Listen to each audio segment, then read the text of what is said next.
Salut à tous, j'espère que tout le monde va bien, moi ça va nickel. Donc aujourd'hui, nouvelle vidéo, je vais commencer une mini-série sur les 4 maisons de Poudlard. Donc dans cette mini-série, nous allons voir qui a fondé la maison, l'histoire de la maison, ou encore comment appartenir à cette maison.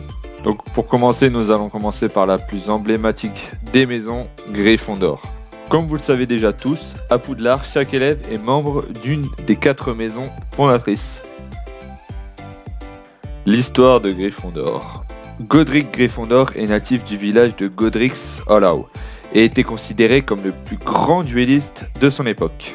Des 4 fondateurs, il était le moins réticent au fait que des nés de Moldus viennent faire leur apprentissage à Poudlard. Pour lui, toute personne possédant comme qualité la force, le courage, l'audace sont bienvenus chez Gryffondor. C'est en effet à lui que l'on doit l'idée de la cérémonie de la répartition des élèves dans les maisons. En effet, il jugea que pour choisir le plus justement possible, il fallait donner cette tâche à une entité neutre qui serait le reflet de l'esprit des 4 fondateurs. C'est ainsi qu'il choisit son propre chapeau qu'il rebaptisa Choixpeau et qui depuis, il a la tâche de répartir dans les différentes maisons les élèves qui possèdent en eux les qualités de la maison. Chaque fondateur a laissé une ou plusieurs reliques.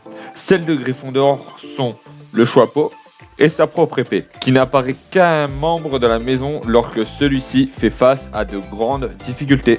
Et pour finir sur l'histoire de cette maison, le fantôme assigné à la maison est Sir Nicolas dit Nick quasi sans tête. Godric Gryffondor est l'un des fondateurs de l'école avec Helga Poussoufle, Rowena Serdaigle et Salazar Serpentard. Premier propriétaire du célèbre Choixpeau et de l'épée de Gryffondor, Godric s'est notamment battu pour que n'importe quel élève avec un don magique puisse intégrer l'école. Lors de la première entrée d'Harry Potter, c'est le professeur McGonagall qui est la directrice de cette maison. Comme nous l'avons vu auparavant, c'est Nick Quasi-Sans-Tête qui est le fantôme de Gryffondor. Sa mort est assez tragique. En effet, il tenta un jour d'embellir une dame d'honneur de la reine grâce à la magie, mais au lieu de l'embellir, d'énormes défenses d'éléphants apparurent sur le visage de la femme. Suite à ce geste, il se vit confisquer sa baguette magique et exécuté. Lors de l'exécution, le bourreau ne coupa pas la tête nettement et laissa un petit bout de peau et quelques ligaments reliant la tête. La maison de Gryffondor est représentée par un lion d'or sur un fond rouge. La bête est dressée sur ses 2 pattes. Ce lion incarne les valeurs de la maison, à savoir la paix, la tolérance, mais aussi le courage et la loyauté. Les 2 couleurs de Gryffondor sont celles du blason, à savoir le rouge et l'or. Comme vous le savez tous déjà, historiquement, il y a toujours une opposition entre Serpentard et Gryffondor. Le fondateur de la maison de Gryffondor a toujours perçu la noirceur de Salazar Serpentard, opposé aux valeurs de Godric. Des années plus tard, Harry Potter et Drago Malfoy continuent ce conflit. Drago a tendance à chercher les membres de Gryffondor alors que ces derniers essayent de rester calmes, afin d'être fidèles aux valeurs de leur maison. Alors maintenant nous allons parler de la salle commune des Gryffondor. L'entrée est située derrière le portrait d'une grosse dame en robe rose. Si vous connaissez son mot de passe, il faut lui dire et son portrait pivote pour révéler un trou dans le mur. La salle commune est meublée avec beaucoup de gros fauteuils, une cheminée ou encore des tables. Donc on peut y faire la fête quand il y a des événements. La cheminée est connectée au réseau de la poudre de cheminette, mais comme il y a toujours du monde, sauf au milieu de la nuit, les élèves de Gryffondor utilisent plutôt des hiboux pour communiquer avec leur famille.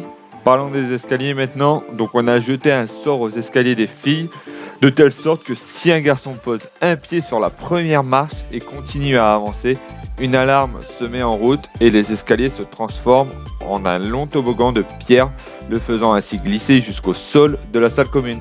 D'après l'histoire de Poudlard, les fondateurs ont pensé que les filles étaient plus dignes de confiance que les garçons. Malheureusement, les élèves de Poudlard ne peuvent pas choisir à quelle maison ils appartiennent.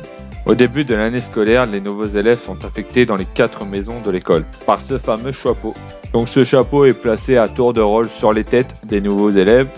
Le chapeau a la capacité de voir la personnalité des apprentis sorciers et voir s'ils ont les qualités requises pour être dans la maison de leur choix et ainsi se prononcer sur le choix de la maison.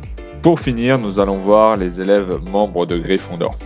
Donc nous avons les 3 personnages principaux, Harry, Ron et Hermione. Mais la maison a aussi vu défiler dans ses rangs Dumbledore, James Potter, Neville Londubat, Remus Lupin, Hagrid, Minerva McGonagall, Sirius Black ou encore tous les Weasley.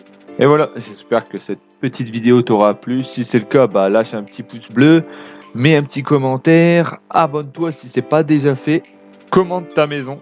La maison avec le plus de likes aura gagné la mini compète. Et dites-moi aussi si vous préférez pour le prochain épisode une maison, si c'est le cas, précisez laquelle, ou encore un personnage que vous aimez bien. Allez, salut tout le monde et passez une bonne fin de week-end.